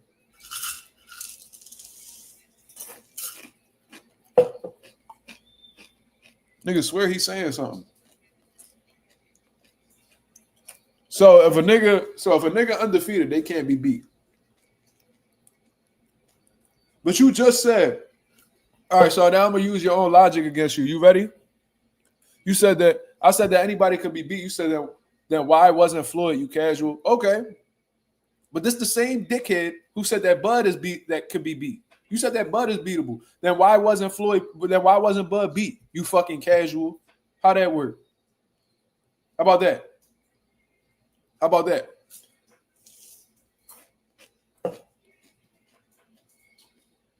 You see how that work? This nigga's a clown, bro. Based off your logic, why hasn't Bud been beat? If he's beatable, then why hasn't he been beat?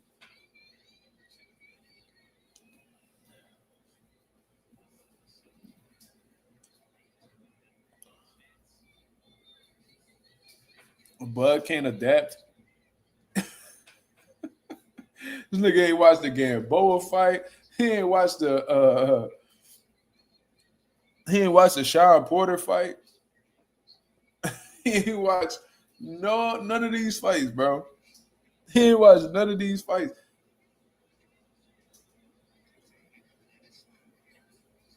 This nigga's crazy. And Bud don't got IQ. And fucking what he said about the Mean Machine fight. Mean Machine was punching on Bud. And Bud came back and stopped him. Stop it. Yeah, he called me a casual, but he would never come up here and talk boxing with me. He would never do that because I'll make him look stupid. Just like the last nigga who came on here. That 40-year-old nigga that said that Bud didn't beat Canelo. You can always come on here if you want to speak your piece, brother.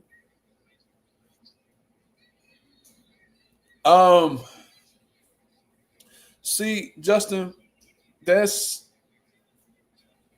I could see both sides because I could see it being a lockdown because a punch was landed prior to him taking that knee. So you can make a case that punch is what caused the knee, but then it was like a bit of a delay between the punch and the knee. So I guess it just depends on who's officiating that fight. And the ref thought it was a slip. So it is what it is.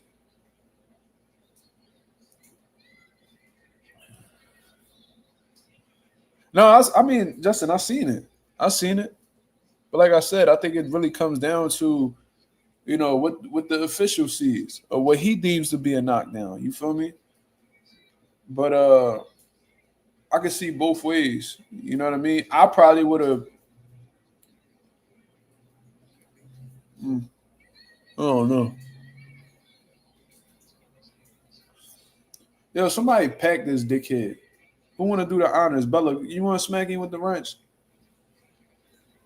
He's a clown. He don't talk boxing. I told him to click the link if you want to talk. And this nigga just want to stand in the comments saying stupid shit. Oh shit, Walmart just got cut. What was that from?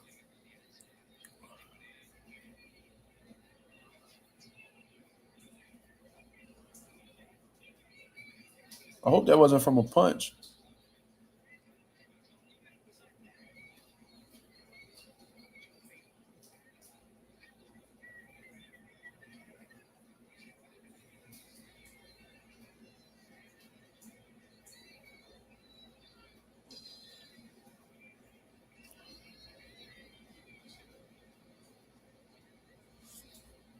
Well, I feel like Najee already stopped, dude, Justin.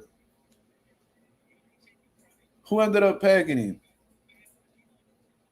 'Cause I can't see on StreamYard who packed. If somebody got packed or not. Let me see. Who packed him? Was it Smoochie? I mean, Bella. J Cash got him. Anonymous got him too.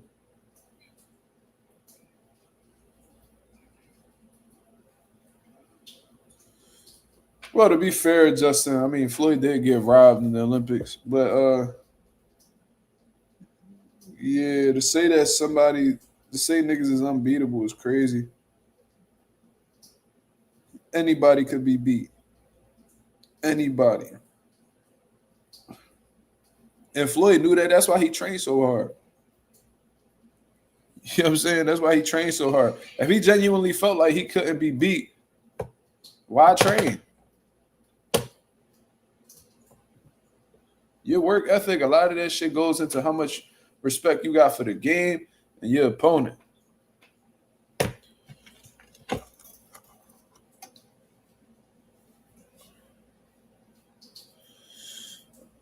Why am I waiting too long? Damn, this nigga is coming in crazy though.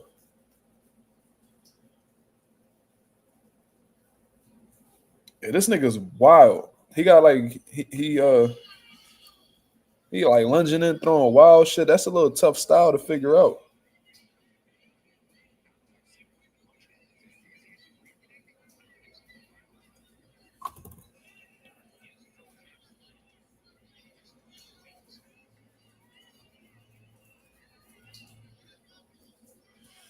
It was a head clash. Okay.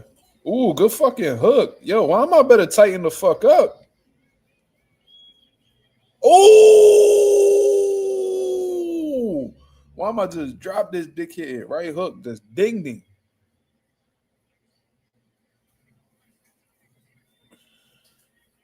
I don't think he hurt though. He caught him with some sharp shit.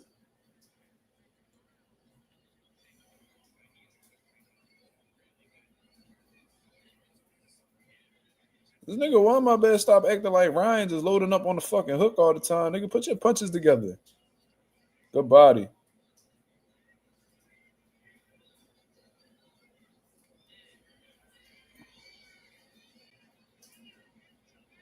So if this is a 6-round bout, he got a knockdown. That's already 2 rounds his way. Ooh wee. Ooh, that was almost a knockdown too. Ooh, another good hook. Yeah, Wama got some. He got a heavy right hand for sure. It kind of looked like he right-handed for real. Yeah, this dude on survival mode now. He don't want to jump in no more. You see how that power changed the whole shit? No, now he on his bicycle. He on his bicycle now. He not jumping in all crazy. He got time with the right hook.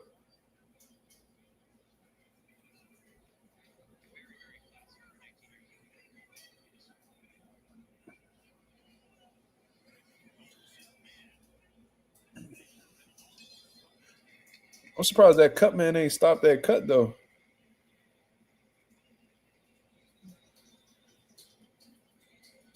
Yeah, he was jumping in all crazy, throwing crazy shots. As soon as he ran into that right hook, he started avoiding that shit. He felt that motherfucker. That was a flash though, for sure. His legs wasn't gone or nothing like that.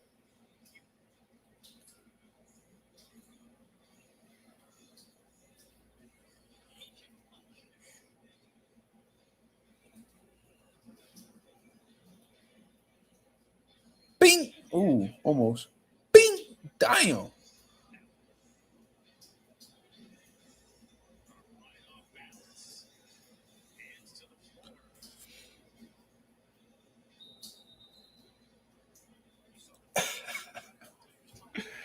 He really got his shit wrong. That's crazy.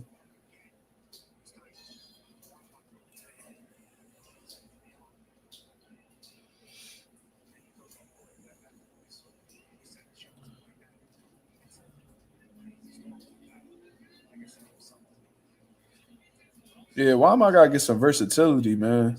What's up?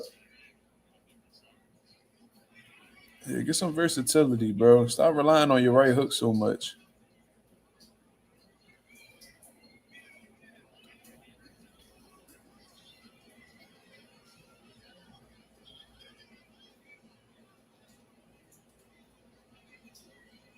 And if you're looking for that right hook, you gotta set it up.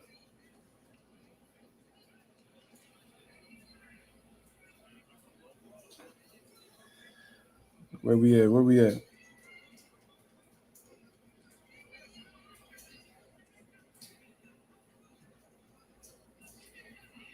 Yeah, this nigga reckless as fuck. He gonna get hurt.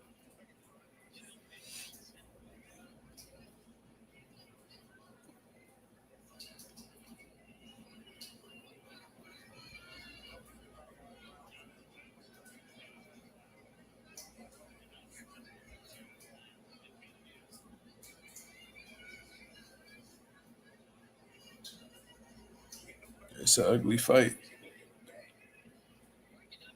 Eugene Pearson says, salute. Can I ask your thoughts on bare knuckle boxing? I don't really speak on it to really give you an opinion, brother. I don't really watch it. Um, Dangerous. um, I'm not really a huge fan of it, to be honest with you. But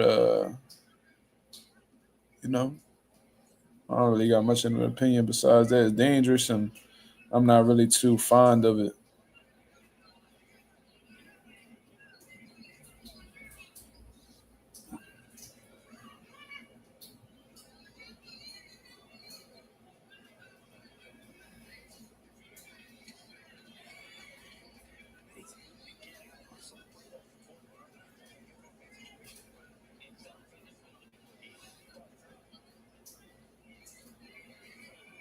I'm just saying, right hook, left uppercut, right hook, left uppercut, right hook, left uppercut.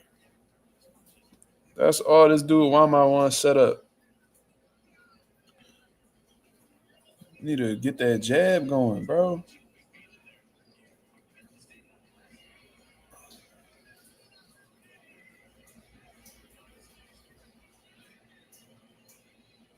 Yeah, this dude is dangerous, bro. In terms of like reckless boxing.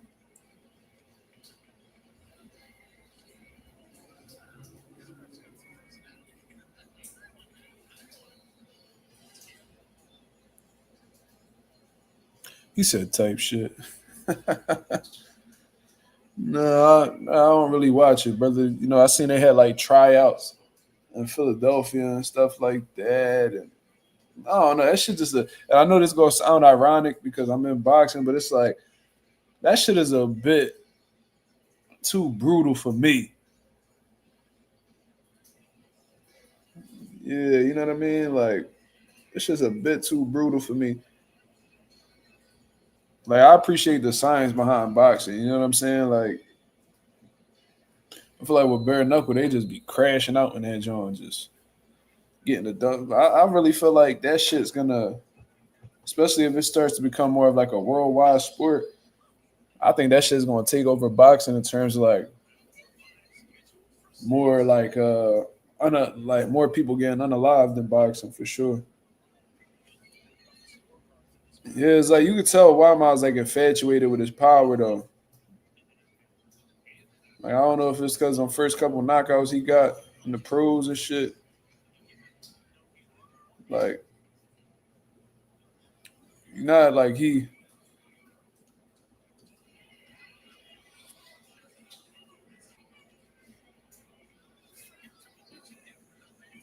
I would like to see him use his jab more, man.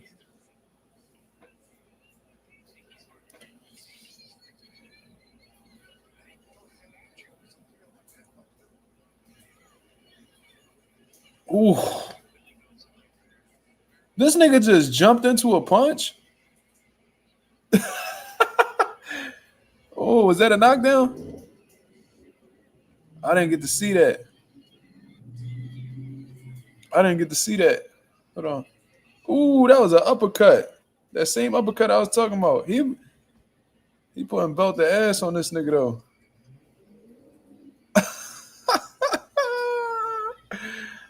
Yo, I dead ass seen this nigga jump into a punch on some like that nigga is wild. Ooh, good left hand.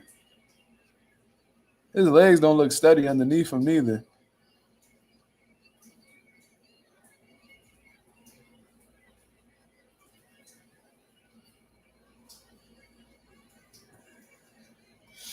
This dude just trying to get past the round. So, I mean, with 2 knockdowns, he's up 4 rounds in a 6-rounder. I don't know. Shit looking kind of bad for Morales right now.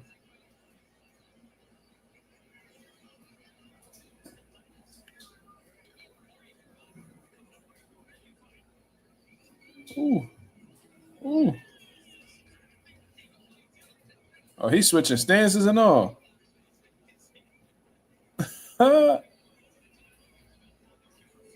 This nigga like an egg. This nigga like an athletic street fighter. What's that? Oh, that's a slip. All right. Every time I look away, he getting dropped.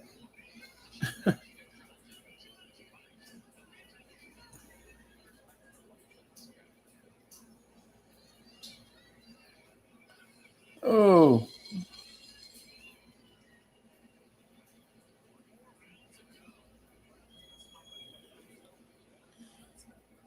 Damn.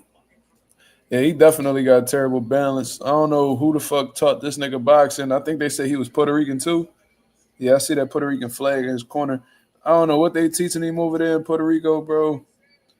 But his footwork terrible. Look, this nigga jumped into a jab. He out of pocket.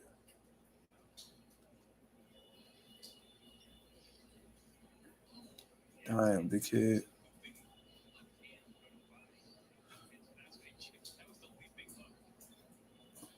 Talking about, oh, he hit me behind the head. Nigga hitting you behind the head because that's what you giving him. You keep turning over like this, turning over like this. I don't really be understanding that shit. I don't be understanding that shit. Like y'all turn your head to y'all opponents and then get mad when y'all get hit behind the head. It's like, the fuck?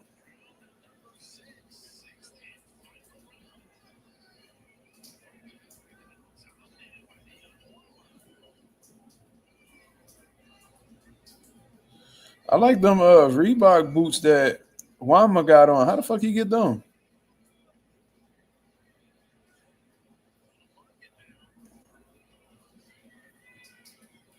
If Wama catches him with that speed he got on that left hand, if he catches him with that, that's gonna do some fucking damage for sure. That's the last round though. Is this the main event?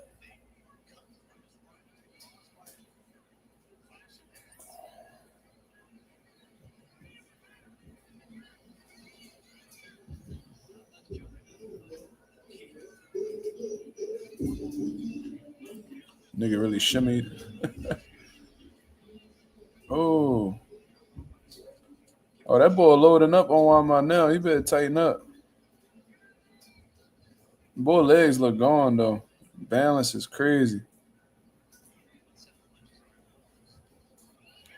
No, that's a slip.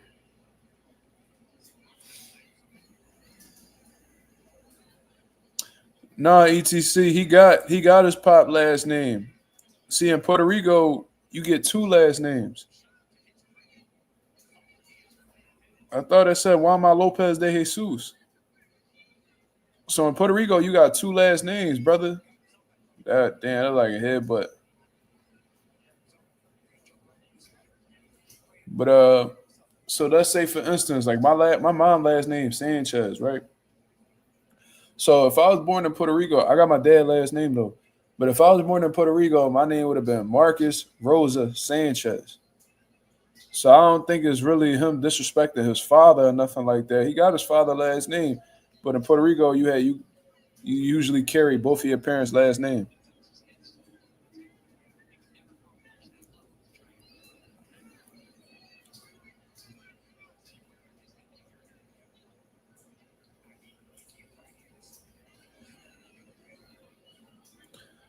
Yeah, he ran into.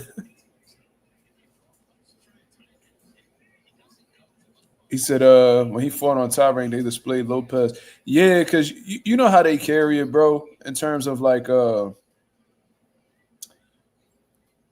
they trying to sell the kid, right? So like if they say like he's a son of a world champion or a former world champion, whatever the case is, then it'll be easier to sell him. That'll bring more eyes to him. So I see what they're doing, but like they could definitely abbreviate the name too, because Tito Trinidad name was like Felix Trinidad Garcia or some shit like that. People don't even know that.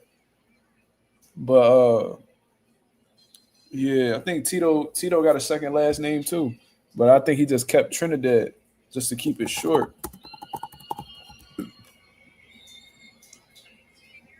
Yeah, his name is Felix. Trinidad's name is Felix Juan Trinidad Garcia. But Juan's his middle name, but he got two last names.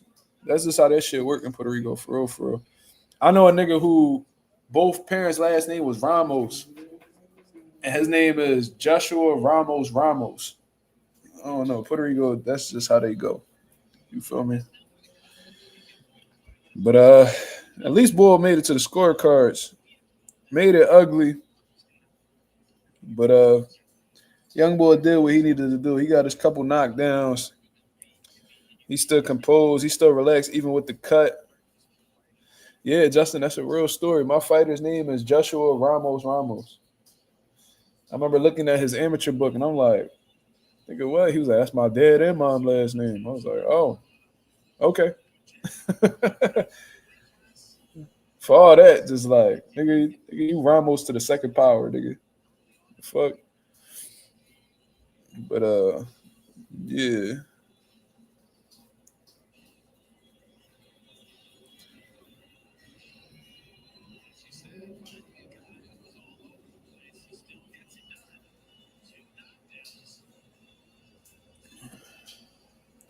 Aaron going for the name recognition. Yeah, he a promoter. That's his whole purpose, bro.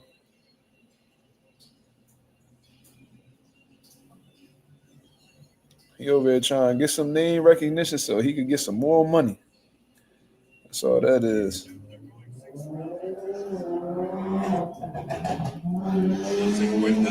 Esta es la decisión oficial. Los jueces Aguilar y Levin entregan tarjetas idénticas de 60 a 52. Judges Levin and Aguilar scored identically at 60 to 52. Y la juez Griffith anotó 59 a 53. Judge Griffith scores it 59 to 53. All in favor of the winner by way of unanimous decision. Los tres a favor del ganador por decisión unánime. Still undefeated, Juanita Lopez de Jesus. So his name is Juan Manuel Lopez de Jesus. Yep. He got Wally Moses in his corner fighting like that. Was that Wally Moses? I know he looked familiar. That is Wally, right?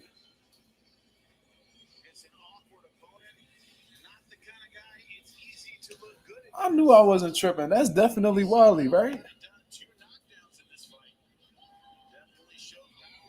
Hold up. Hold up. Let me see.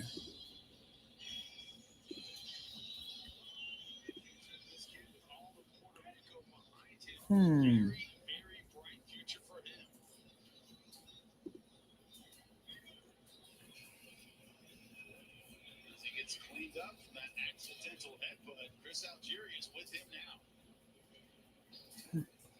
Interesting. Yeah, I don't know.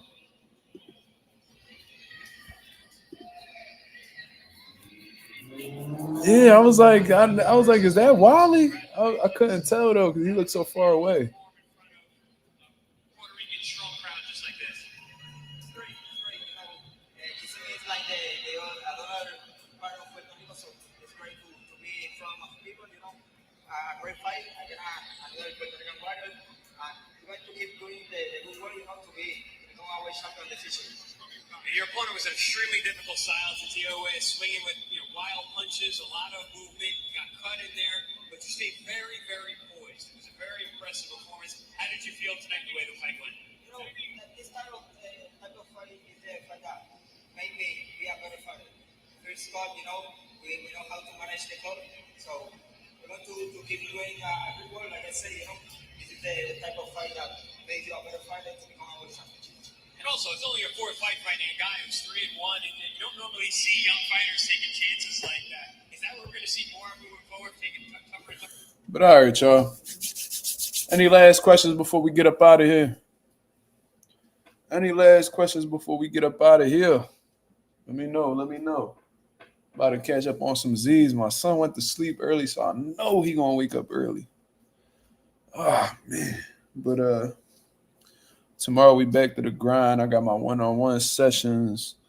Got to clean the crib. Got to drop my son off. All that good stuff, man. And shout out. Also, I didn't get to say this because there be people that be watching my live, but they don't be on the comments. Shout out to everybody that was checking in on me when I was speaking about like my seasonal depression and shit like that. Appreciate that very much. Hold on. He said, "Najee remind them of Bubba Gump. You could fry it, you could boil it, you could broil it. Shrimp stew, shrimp kebab, shrimp burger." That's funny as shit.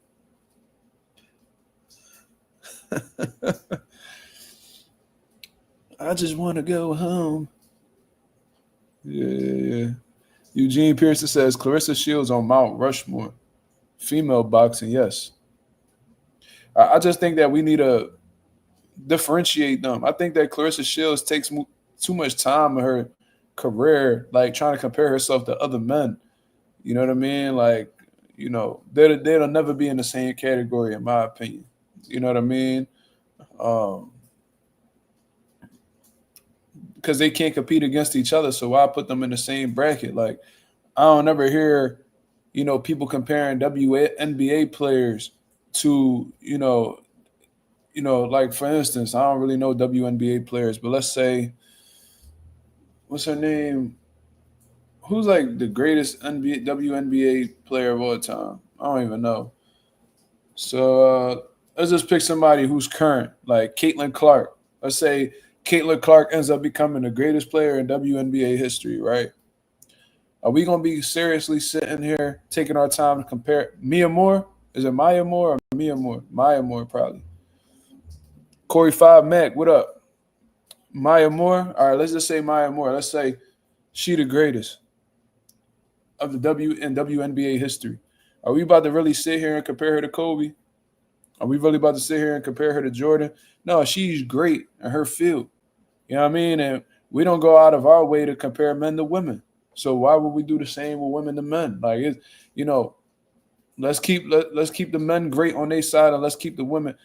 Maya Moore. Yeah, let's just keep that shit separate, bro. Because that, if they're not able to compete against each other, then there's no way to definitively prove that this female is greater than this man and this man's greater than this female. So leave that shit alone. I think Clarissa Shields just, she got a lot of masculine energy about herself. I don't know if it's insecure, like her just being great as a woman ain't enough for her, and she want to be acknowledged just like the men. It's like, bro, it's not happening. That'll never be a thing. Like they'll be like, oh, Buzz the first boxer in history to be undisputed in 3 different divisions in the 4-belt era. She's like, no, I did that. Bro, we not talking about you. You know what I mean? Like we not talking about female boxing. We not. This is a male-dominated sport. Y'all coming up, y'all doing y'all thing, but y'all will never like get the spotlight on y'all like the men. It's just not gonna happen. Y'all could share. Y'all could definitely, you know what I mean? Y'all definitely could get some money. Y'all could get y'all own events and have shit tailored to y'all. Yeah, cool, but it'll never be a thing where y'all like on the same level. It's not gonna happen. For real, like to be honest, I don't know if there's any more for Clarissa to accomplish in boxing anymore. It's like when you play a game and you beat the story and you completed the whole story 5 times. It's like, all right, I mean, I done beat this game, then did everything that I fucking could do. What is like? Why do I keep playing this shit? It's on to the next chapter. Like you just need to go ahead and let Papoose shoot your club up, have your fucking kids, and just enjoy your life. That's what you need to do. Like for real, because it's like, what else is you gonna do in boxing? You done cleaned the whole fucking place up. You about to go fight what's her name? Green. What's her? Shadisha Green or some shit like that. What you about to go? You about to go punch on Shadisha Green, corny ass? Like, what is we doing? Like you done cleaned the whole fucking scene up. You just Shadisha. All right, Shadisha. Go ahead and what you gonna beat her? She ain't nobody. That's easy work. We saw Franchon punch on her. You beat Franchon. It's like, I don't know, man. For real. If I'm Papoose, I'm like, yo, yeah, I mean, get you a couple more fights, whatever the case is. Let's just have our family. Like, fuck all that.